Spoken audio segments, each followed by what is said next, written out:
Bueno, vamos a ver un poquito lo que es la inocuidad alimentaria, ¿no es cierto? Quiero principalmente ver primero los conceptos básicos, ¿no es cierto?, de la inocuidad, de la contaminación de los alimentos y posterior a eso, ¿no es cierto?, pasar más a lo que se hace en estas situaciones. Lo primero que quiero que veamos es qué es la inocuidad y qué es la calidad alimentaria, porque son conceptos bastante distintos, y que se tienden un poco a confundir. La inocuidad alimentaria es la garantía de que un alimento no causará daño al que lo consume, ¿no es cierto? ¿Y qué pasa entonces si consumimos un alimento no inocuo? Bueno, se pueden producir en nuestro organismo enfermedades denominadas enfermedades transmitidas por los alimentos, y yo creo que todos alguna vez en nuestra vida hemos tenido alguna. Va a depender de la gravedad, ¿no es cierto? Otro concepto que quiero que veamos es el de seguridad alimentaria, ya que se tiende también a confundir con inocuidad alimentaria, ¿ya? Y la seguridad de los alimentos existe cuando todas las personas van a tener en todo momento acceso físico, social y económico a alimentos suficientes, inocuos, que es súper importante, y nutritivos, que van a satisfacer sus necesidades energéticas diarias y también sus preferencias alimentarias para llevar una vida activa y sana. Y también tenemos el concepto entonces de calidad alimentaria, que va a hacer referencia, ¿no es cierto?, a los atributos de un alimento, ¿no es cierto?, los valores nutricionales, como el color, aroma, tamaño, ¿no es cierto?, o a los atributos negativos, como la descomposición, decoloración, a lo mejor que tenga mal olor, ¿ya?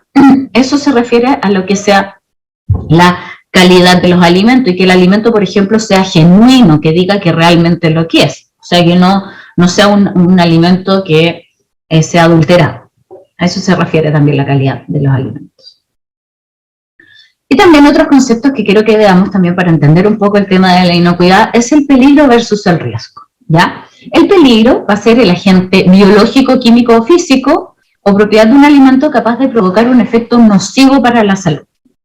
Y el riesgo es la función de la probabilidad de este efecto nocivo para la salud y de la gravedad de dicho efecto como consecuencia de un peligro en los alimentos. O sea, el peligro, ¿no es cierto?, el alimento va a contener este agente, por ejemplo, una bacteria, ¿no es cierto?, pero va a depender, ¿no es cierto?, de la cantidad de bacterias, ¿no es cierto?, que hay en este alimento como para poder, ¿no es cierto?, asumir este riesgo, que el alimento sea riesgoso, porque a lo mejor si el alimento tiene una bacteria solamente, no va a ser riesgoso.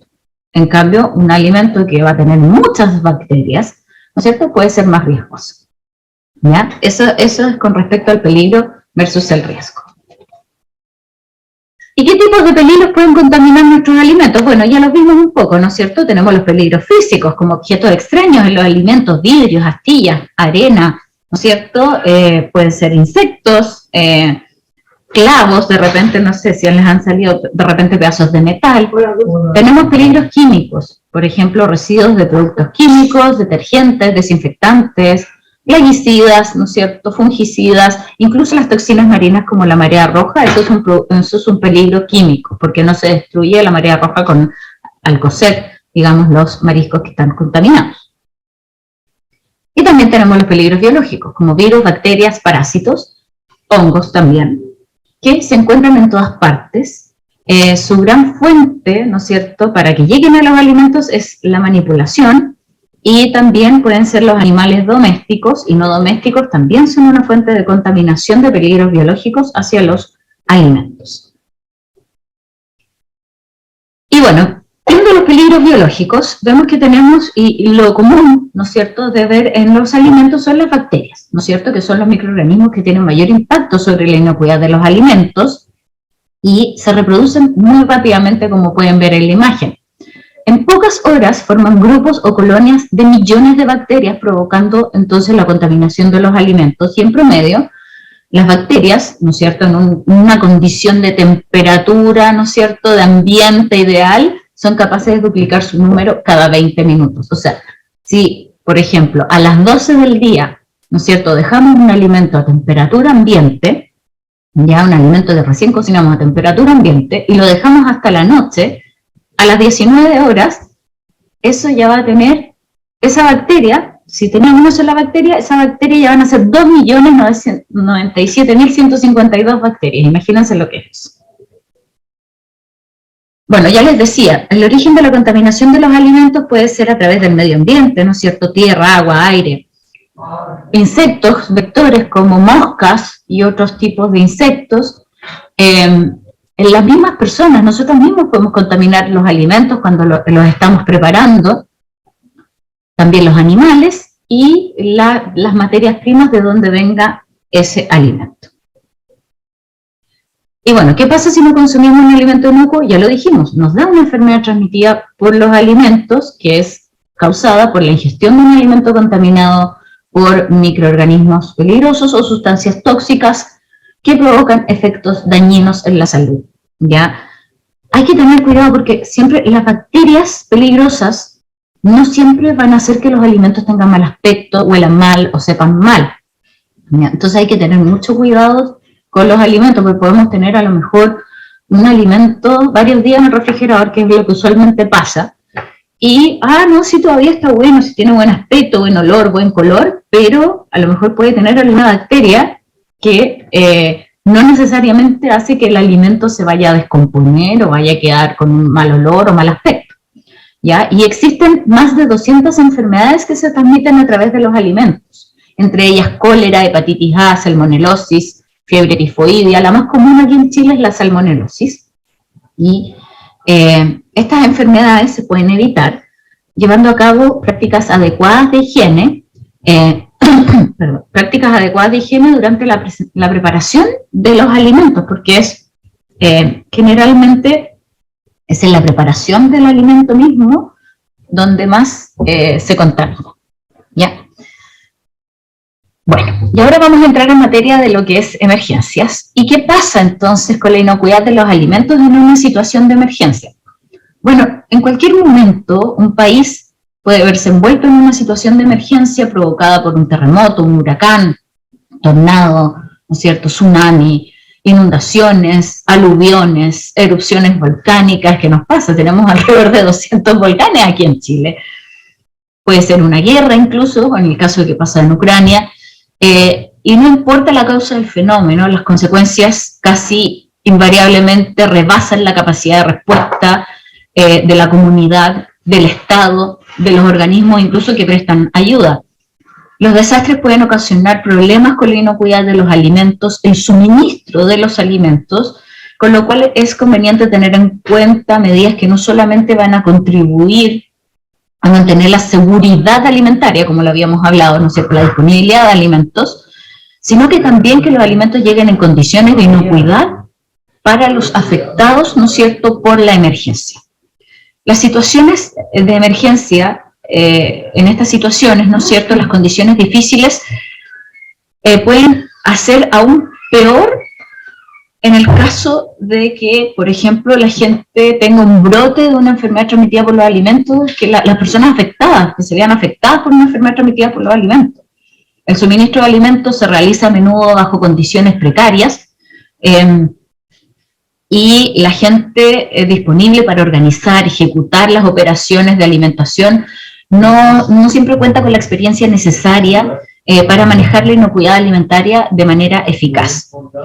En vista del hecho de que la infraestructura sobre el terreno puede estar también completamente destruida en muchos tipos de emergencias, ¿no es cierto?, en primera instancia vamos a dar cuenta de lo que es más crítico, las necesidades más críticas en cuanto a inocuidad, y en cuanto a las actividades de alimentación masiva puede incluir un número de diferentes tipos de situaciones, como los centros de distribución de alimentos, donde el principal suministro de alimentos va a ser la ayuda de las organizaciones, por ejemplo, no gubernamentales, o del gobierno o del municipio, que llega desde las distintas regiones que fueron donadas.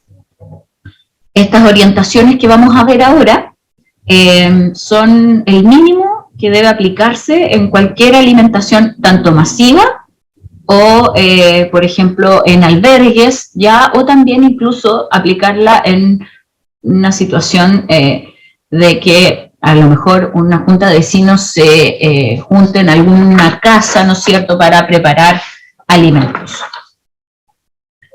Entonces, las primeras cosas importantes a considerar es identificar la naturaleza y magnitud del desastre para determinar qué hacer según las características del desastre.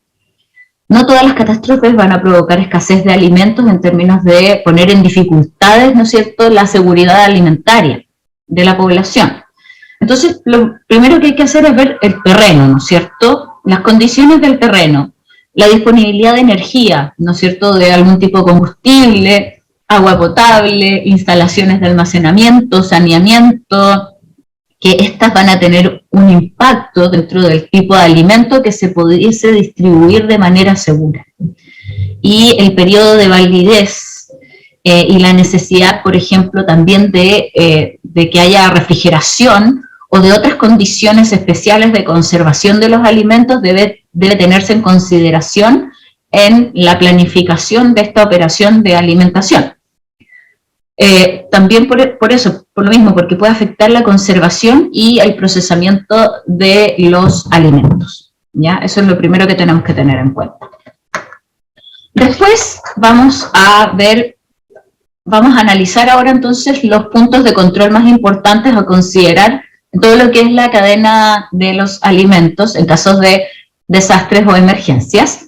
Desde la recepción, ¿no es cierto?, hasta que el alimento es consumido, estableciendo condiciones sanitarias para la obtención, entonces, de alimentos inocuos y aptos para consumo humano. La recepción, entonces, de los alimentos es la fuente, ¿no es cierto?, de materias primas y se puede asegurar que representa el eslabón más importante, entonces, de esta cadena, ¿no es cierto?, alimentaria, pues aquí se hace la selección de los alimentos que se van a utilizar, y se requieren fuentes seguras de alimentos, las cuales pueden proceder de, por ejemplo, donaciones particulares o que las haya llevado el mismo gobierno o las municipalidades que ingresan, ¿no es cierto?, a estos centros de acopio. Entonces hay que inspeccionar, ¿no es cierto?, este alimento asegurando que las características tanto de color, olor, sabor, textura y apariencias sean adecuadas para cada tipo de alimentos. Por eso siempre se dice que se donen alimentos no perecibles, ¿no es cierto?, por estas condiciones de almacenamiento, que a lo mejor no se cuenta con refrigeración, el transporte, el tema de la cadena de frío, entre otros. Y se deben rechazar, ¿no es cierto?, los alimentos que, por ejemplo, puedan estar en proceso de descomposición, las latas de conserva que estén golpeadas o oxidadas, que no tengan identificación, los alimentos que estén con fecha ya caducados, ¿no es cierto?, la fecha de vencimiento vencida. Estos alimentos se deben retirar de inmediato y colocarlos en un lugar seguro, identificando con un cartel que no son aptos para su consumo para que otras personas no los tomen, ¿no es cierto?, y no los consuman.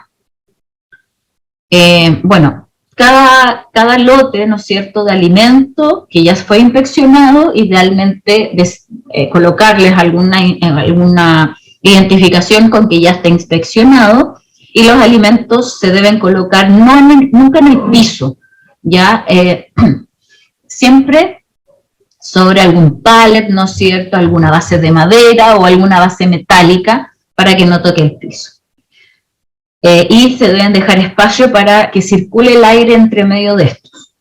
La zona de los alimentos, ¿no es cierto?, si estamos en algún galpón, ¿no es cierto?, tipo albergue, la zona donde se almacenan los alimentos, donde se guarden, donde se reciban los alimentos, se debe marcar y separar de otros tipos de donaciones, ya que pueden ofrecer riesgo de contaminación. Generalmente también se donan productos de limpieza, ¿no es cierto?, que pueden ser químicos, que puedan afectar, ¿no es cierto?, que puedan afectar los alimentos si entran en contacto con estos, ya por alguna equivocación.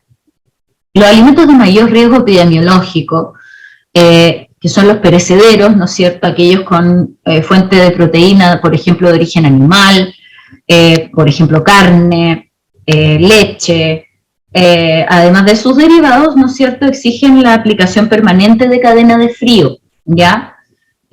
Por tal consideración, ¿no es cierto?, no se debe permitir el almacenamiento de estos en albergues y se debe, ¿no es cierto?, idealmente restringir su uso en estas situaciones. ¿ya? Pero en el caso de que no, tratar de que haya una cadena de frío y un buen almacenamiento de estos. Veamos el almacenamiento. El área de almacenamiento debe estar seca, con buena ventilación, ¿no es cierto?, ya que la ayuda alimentaria puede incluir granos secos, por ejemplo, arroz, lentejas, maíz, y el almacenamiento seco es fundamental, ¿no es cierto?, para prevenir el crecimiento de hongos en este tipo de alimentos.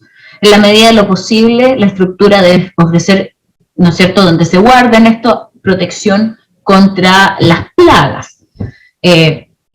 Obviamente debe ser un lugar fresco, oscuro, ¿ya?, o sin luz solar directa, porque, por ejemplo, los aceites, los productos enriquecidos con vitaminas son altamente susceptibles a la luz solar, ¿no es cierto? Pueden deteriorarse también en condiciones inadecuadas de almacenamiento. Los suministros de alimentos tampoco deben estar en contacto, entonces, como yo les decía, en directo con el suelo, ¿no es cierto?, o con las paredes de la parte donde se vayan a guardar, y deben usarse pallets o ladrillos o bloques de hormigón, etcétera, para mantenerlos alejados del suelo. Y debe llevarse un registro, ¿no es cierto?, de la salida y de la entrada de los alimentos. Como yo les decía, los alimentos crudos, ¿no es cierto?, si es que tenemos, por ejemplo, frutas o verduras, deben guardarse por separado de los alimentos listos para consumir. Además, los alimentos como carnes, pescados, deben guardarse también por separado de los alimentos como las frutas y hortalizas, obviamente para evitar todo lo que es la contaminación cruzada. Y si es posible, los alimentos perecederos entonces deben ser refrigerados, frutas y verduras, y si la refrigeración no está disponible, estos alimentos deben mantenerse en un lugar tan frío como sea posible, sin luz solar directa, y utilizarse lo más rápidamente posible. Y controlar periódicamente las condiciones de almacenamiento de este tipo de alimentos, en particular, ¿no es cierto?, lo que son los granos y las legumbres. Bueno, en lo que es la preparación, ¿no es cierto?, de alimentos, no es muy recomendable construir cocinas dentro de los campamentos o dentro de los, digamos, cuando las personas, ¿no es cierto?, alojan en estos lugares, pues pueden ofrecer, ¿no es cierto?, el mismo riesgo que una comida callejera, ¿no es cierto?, porque se están preparando sin las medidas de, por ejemplo, carecer de agua potable para la preparación y lavado de utensilios, ¿no es cierto?, de los alimentos y los equipos, ¿no es cierto?, además de que no se maneja lo que son las aguas servidas y la disposición de los desechos y el lavado de los utensilios. Y en caso de ser necesaria su implementación de esta instalación para preparar alimentos, esta debe estar lejos de la zona de, por ejemplo, donde la gente se asea, ¿no es cierto?, zona que ocupen de baño, ya lejos de la zona de eliminación de residuos y otras fuentes potenciales de contaminación.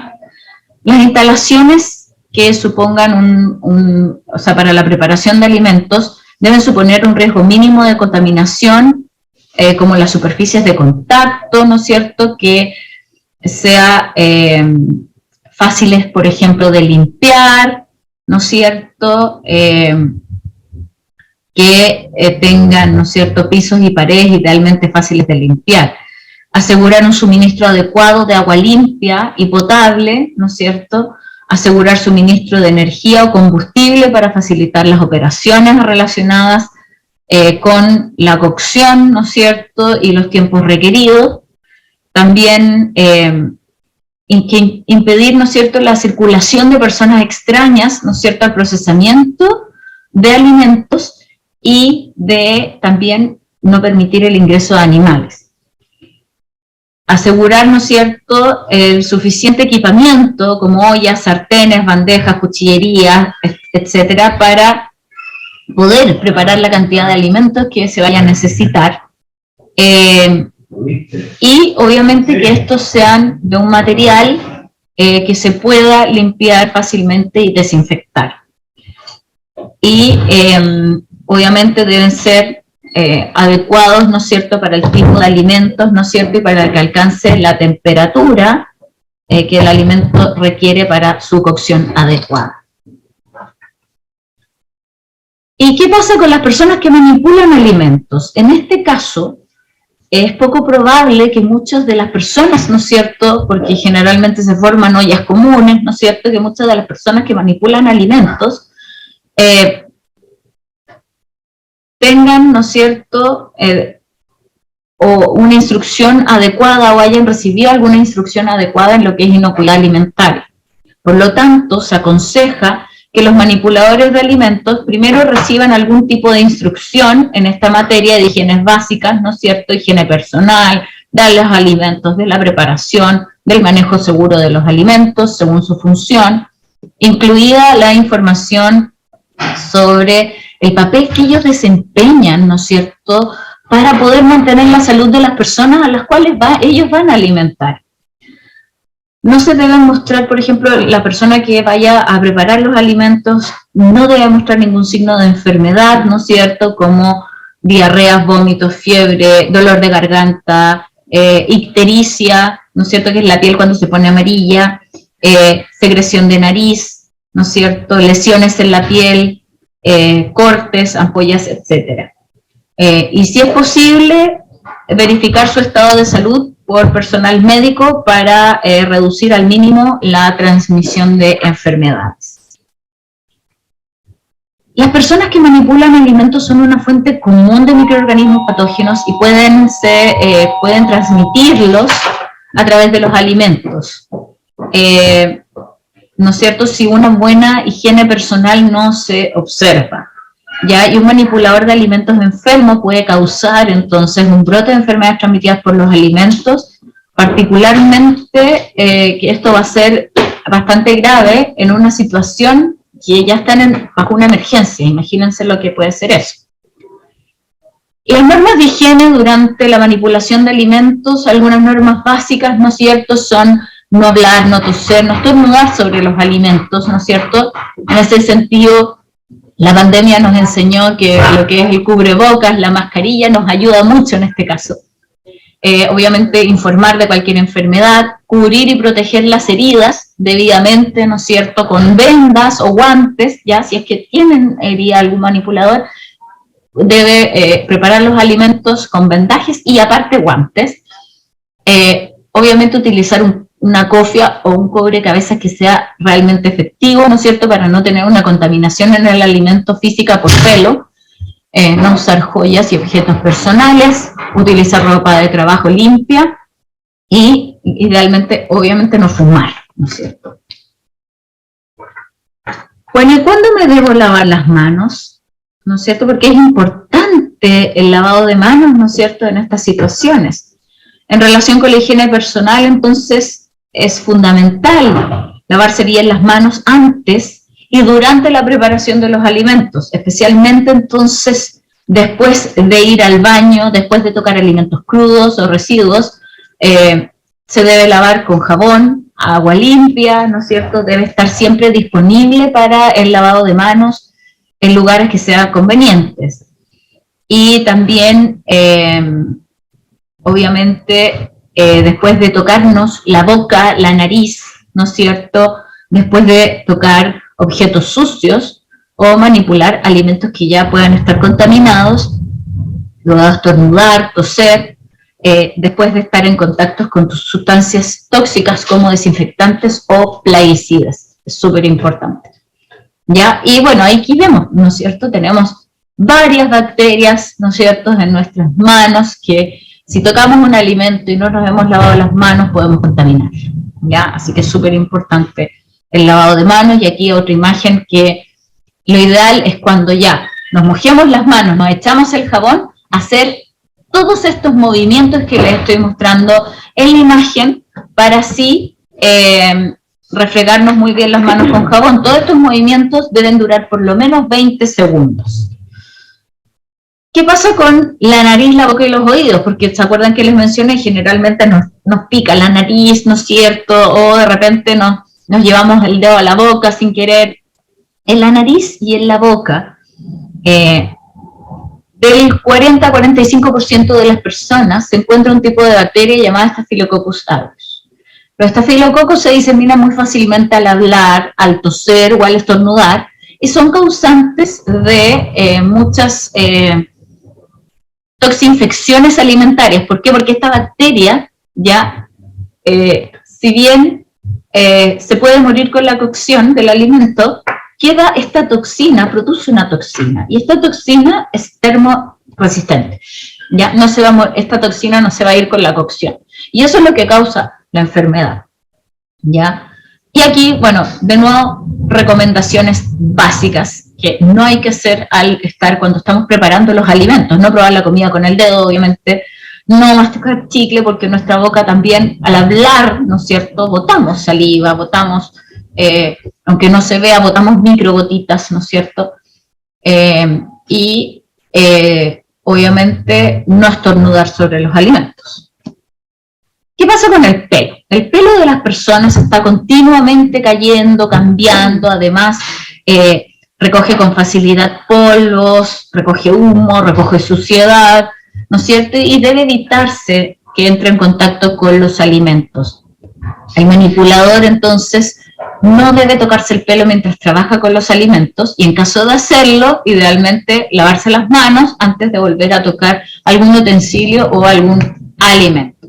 Por eso es súper importante llevar siempre, cuando preparemos los alimentos, el pelo recogido y cubierto por gorro, por cubrecabezas, que evite que los cabellos caigan en los alimentos, ¿no es cierto? También la barba muy abundante puede también generar contaminación, ¿ya? Entonces mantener siempre barba recortada en lo posible, para que no poder contaminar los alimentos. No sé si han visto estos programas de televisión que se ven tan bonitas las chiquillas todas maquilladas, peinadas, con unas colas así, y de repente están cocinando no me acuerdo estos típicos programas de los chefs y todo eso, y que están muy cocinando ahí y meten todo el pelo ahí en la comida. Entonces no, eso es para la tele solamente, que los chefs van a probar ese alimento y ellos asumirán el riesgo y se enfermarán. Pero aquí las personas, sobre todo en situación de emergencia, no queremos que se enfermen. ¿Qué pasa con las joyas y objetos personales? Anillos, relojes, broches, son lugares perfectos para la acumulación de suciedad y además pueden perderse y caer sobre los alimentos, por lo que deben evitarse durante la manipulación de los mismos. ¿Ya? O sea, generalmente tenemos el anillo de matrimonio que, es que si me lo saco, para cocinar se me pierde, o se me va a caer, déjelo en el velador, no lo lleve, o sea, generalmente déjelo en algún lugar seguro antes de cocinar, sobre todo en estas situaciones. Ahora vamos a ver todo con respecto al agua para la preparación de los alimentos. Solo agua potable debe ser utilizada para la preparación de los alimentos, ¿ya? En este caso, no vamos a poder tener disponibilidad, a lo mejor, de agua potable en situaciones de emergencia. Se ha cortado el agua, a lo mejor, o en un lugar como en un incendio forestal no vamos a tener disponibilidad de agua. Entonces, el problema más serio radica en la contaminación microbiana del agua. Y en algunos casos esta contaminación es una fuente de enfermedades graves. Por ello hay que someter siempre, ¿no es cierto?, cuando no dispongamos de una fuente de agua potable, someter el agua a tratamiento. Y esto puede lograrse a través de dos pasos. Primero, la ebullición del agua, que es poner a fuego directo el agua en un recipiente de acero inoxidable, y en cuanto empieza a burbujear, contar 10 minutos y de ahí retirar del fuego. Esta agua se tiene que dejar enfriar y tapar para evitar que se vuelva a contaminar nuevamente. Posterior a cuando ya está fría, ¿no es cierto?, se desinfecta con 2 gotas de cloro doméstico por cada litro de agua y esperar 30 minutos antes de ocuparla, ¿ya? Y aquí pueden ver una tabla que, según el porcentaje de cloro contenido especificado en el envase, ¿no es cierto?, ahí podemos utilizar esta tabla como guía de cuántas gotas por litro de agua de cloro, ¿no es cierto?, echar al agua. Es súper importante, ¿por qué? Porque aquí en el país tenemos una cantidad de cloros, estoy hablando, eso sí, en este caso, del cloro líquido, no estoy hablando del cloro en gel, ni del cloro de ropa, ni del cloro, esto es súper importante destacarlo, es cloro líquido, ¿ya? ¿Por qué? Porque si le echamos el cloro gel tiene otra concentración y no va a ser lo mismo, ¿ya? No, el cloro gel solamente sirve para desinfectar superficies y no va a servir para desinfectar ni agua ni frutas y verduras, ¿ya? Acá estamos hablando del cloro líquido. Y en este caso, siempre el cloro que vayamos a utilizar o el que tengamos disponible para, en este caso, que vienen a lo mejor de las donaciones, ¿no es cierto?, el que nos vayan a entregar, ver la etiqueta del envase. Ya, es súper importante. Primero ver la etiqueta en relación a lo que es la imagen de abajo, lo que es la concentración del cloro, ¿no es cierto? Generalmente sale especificado como hipoclorito de sodio al, no sé, aquí en el caso de un cloro que vi, ¿no es cierto? Por ejemplo, yo lo tenía en mi casa ese cloro.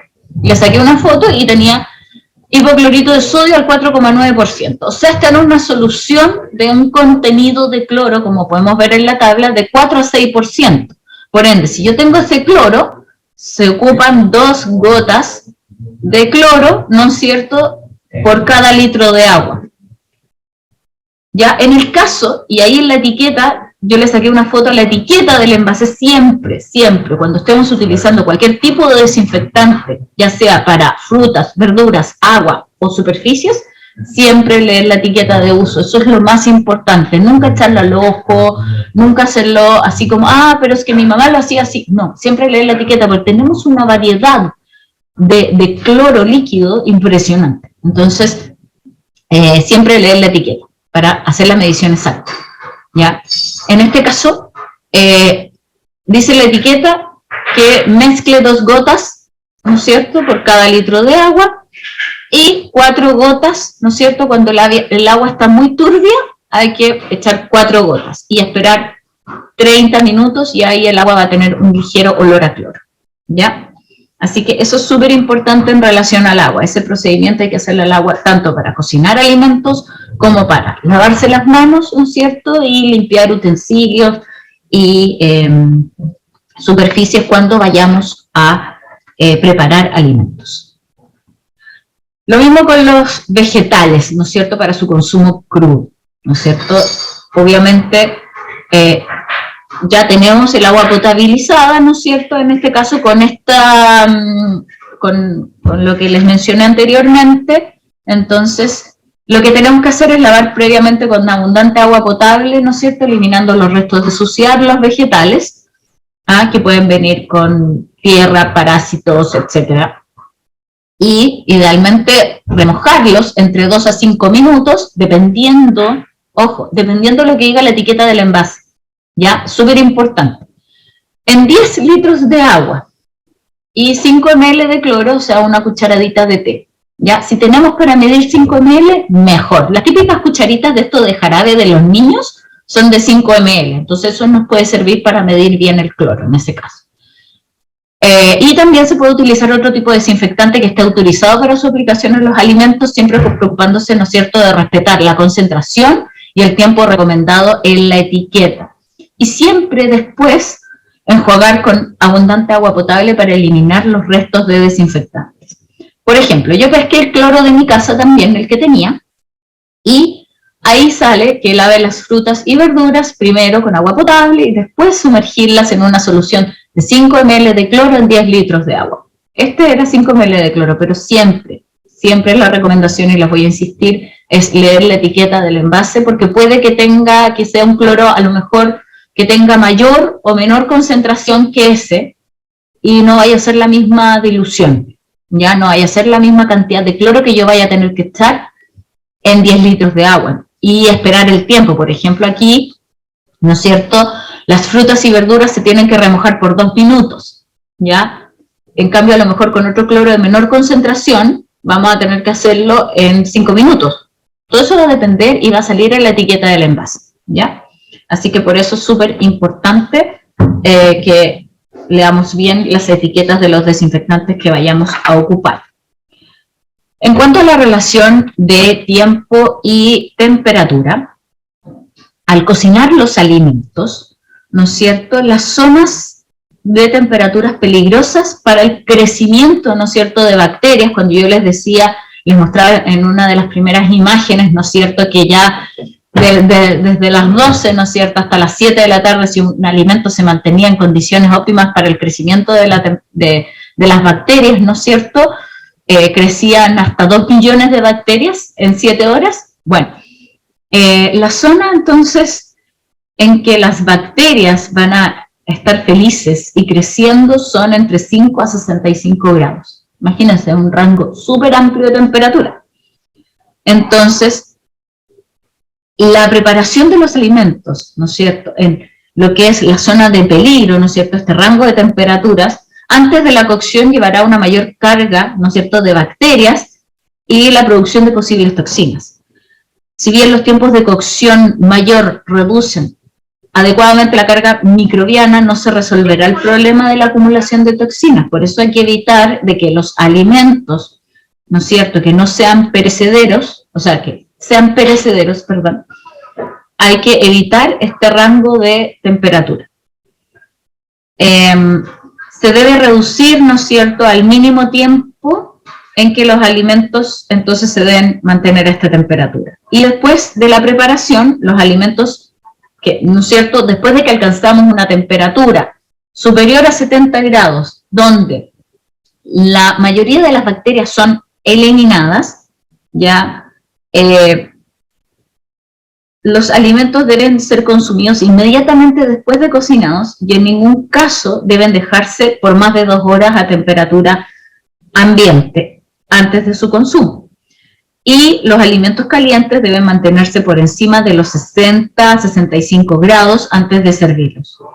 Y si no hay refrigeración o disponible, ¿no es cierto?, para los alimentos, estos deben ser cocinados previo a su consumo y evitar las sobras. O sea, lo que se cocine se debe consumir inmediatamente y no dejar guardado, porque no vamos a tener espacio a lo mejor o algún método para poder mantenerlos a una temperatura adecuada.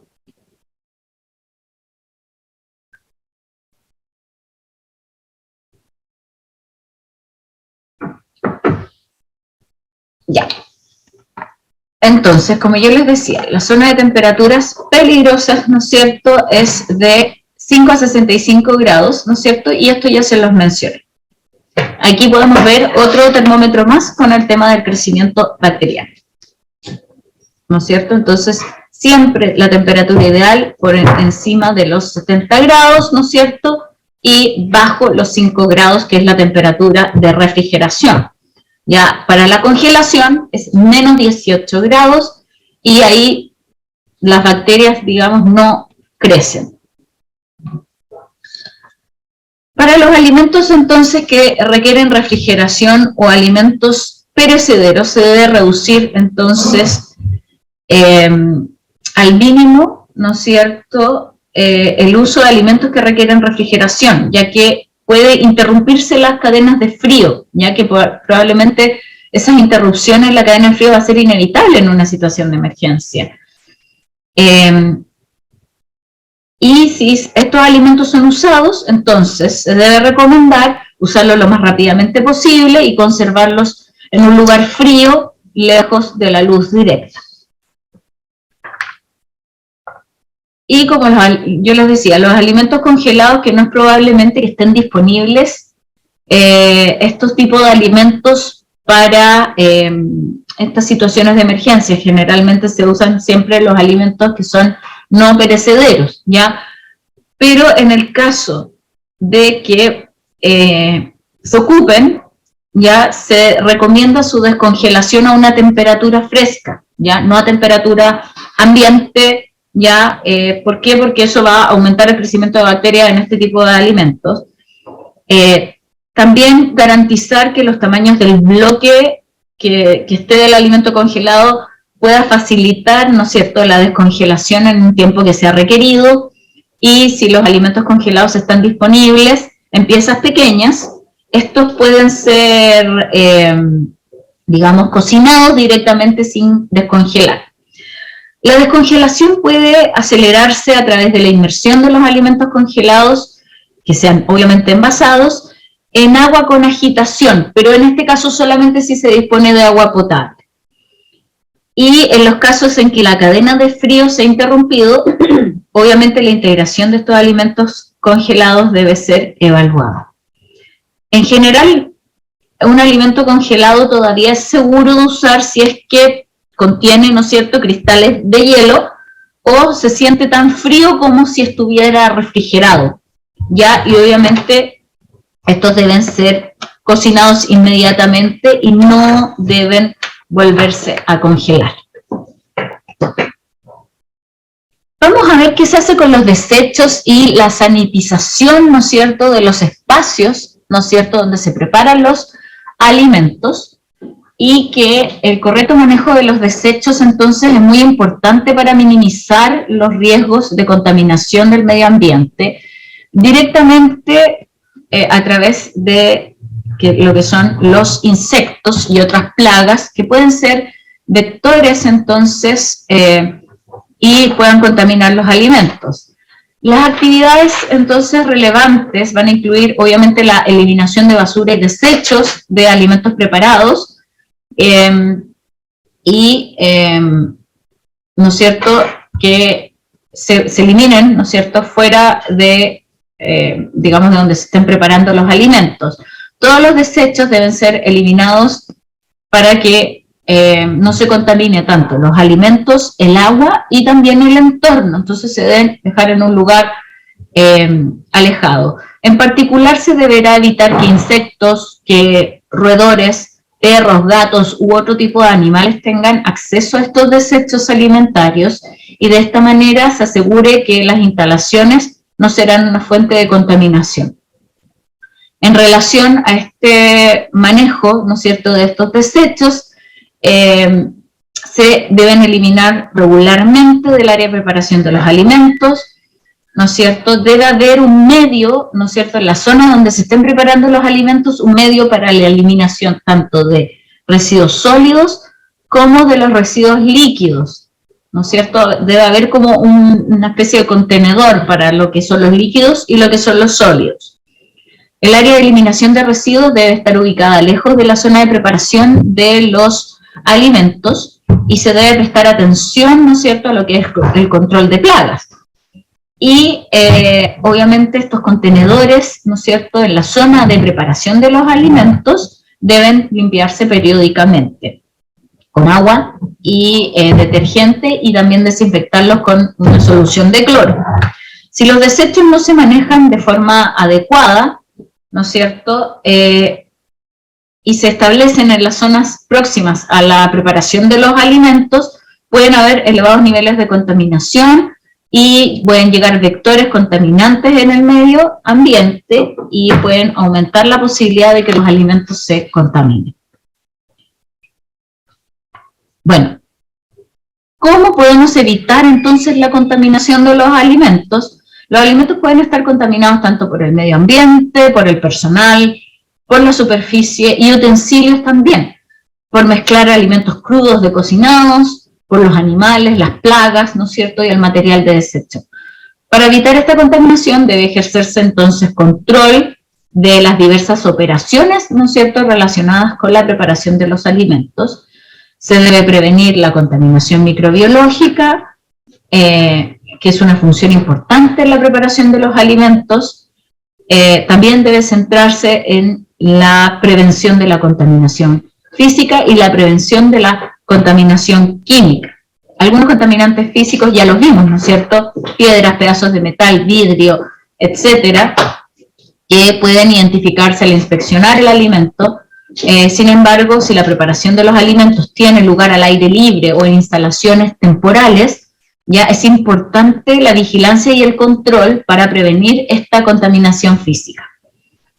Y los productos químicos utilizados en la zona de preparación de los alimentos deben ser eliminados antes que la preparación de los alimentos empiece, y así evitar, ¿no es cierto?, cualquier tipo de contaminación química de los alimentos.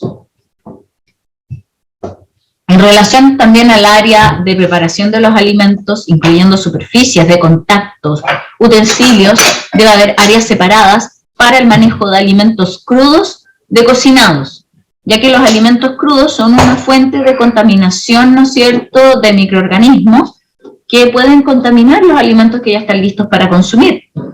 Entonces, estas zonas deben limpiarse con agua caliente cuando sea posible, y detergente para eliminar la suciedad visible, las partículas de suciedad de alimentos, grasa, y enjuagar y después desinfectar. Obviamente una solución de cloro puede ser utilizado para desinfectar superficies.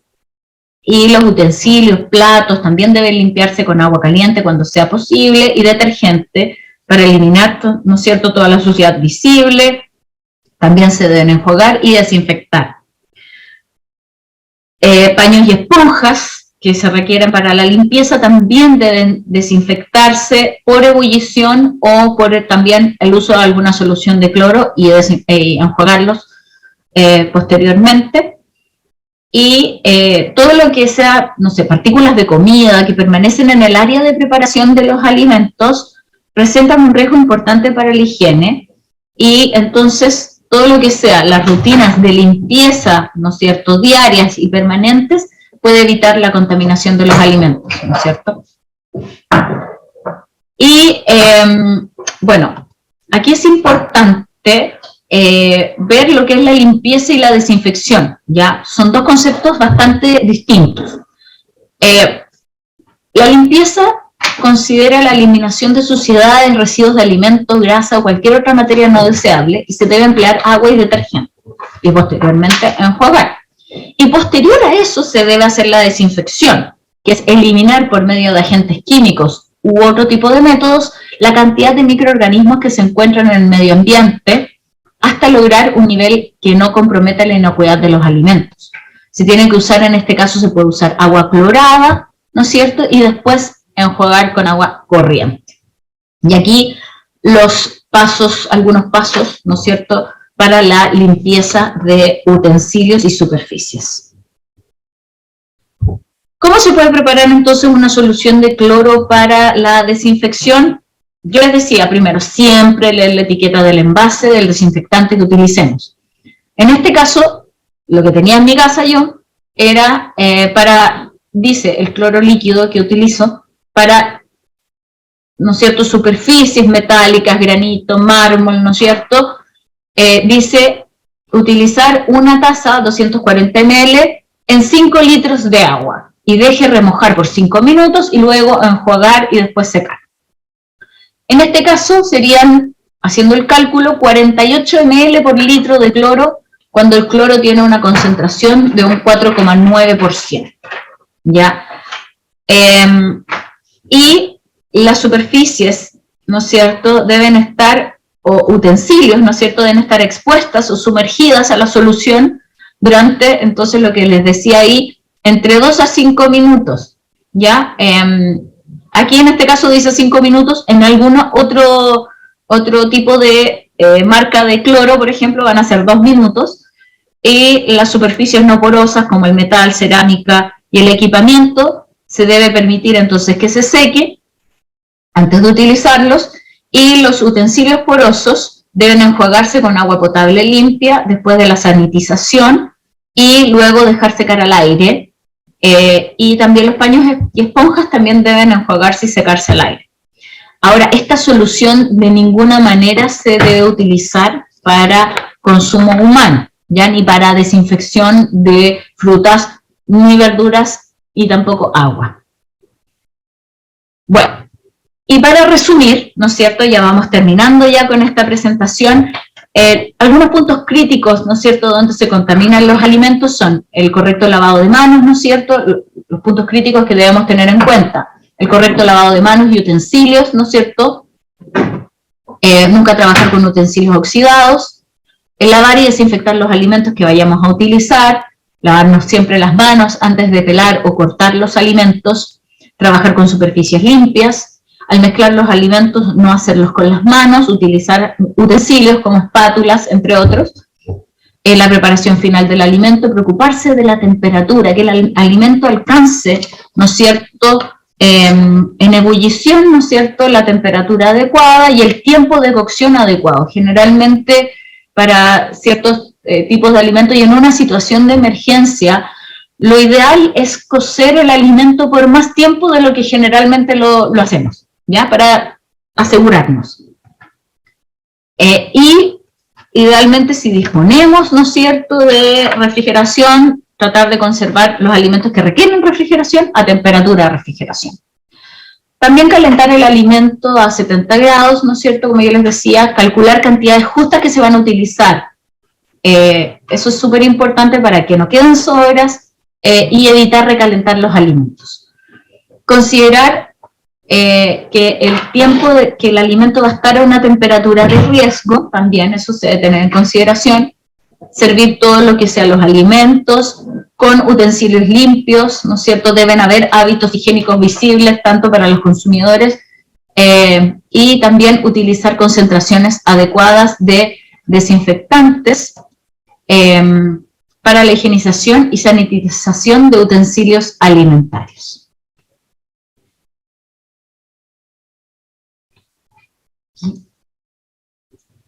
Entonces, también, ¿no es cierto?, les recuerdo que para evitar las enfermedades transmitidas por los alimentos, sobre todo en una situación de emergencia donde las personas están más vulnerables, ¿no es cierto?, debemos llevar a cabo las prácticas adecuadas de higiene durante la preparación de los alimentos, y esto no solamente en un lugar de preparación de alimentos, en un albergue, campamento, etcétera, sino que también en nuestro hogar, ¿no es cierto?, ocupando las 5 claves de la inocuidad recomendadas por la Organización Mundial de la Salud, que es utilizar agua y alimentos seguros, mantener siempre la limpieza, separar los alimentos crudos de cocinados, cocinar los alimentos completamente y mantener los alimentos a temperaturas seguras. Con estas 5 claves nos podemos asegurar de que vamos a evitar este tipo de enfermedades transmitidas por los alimentos.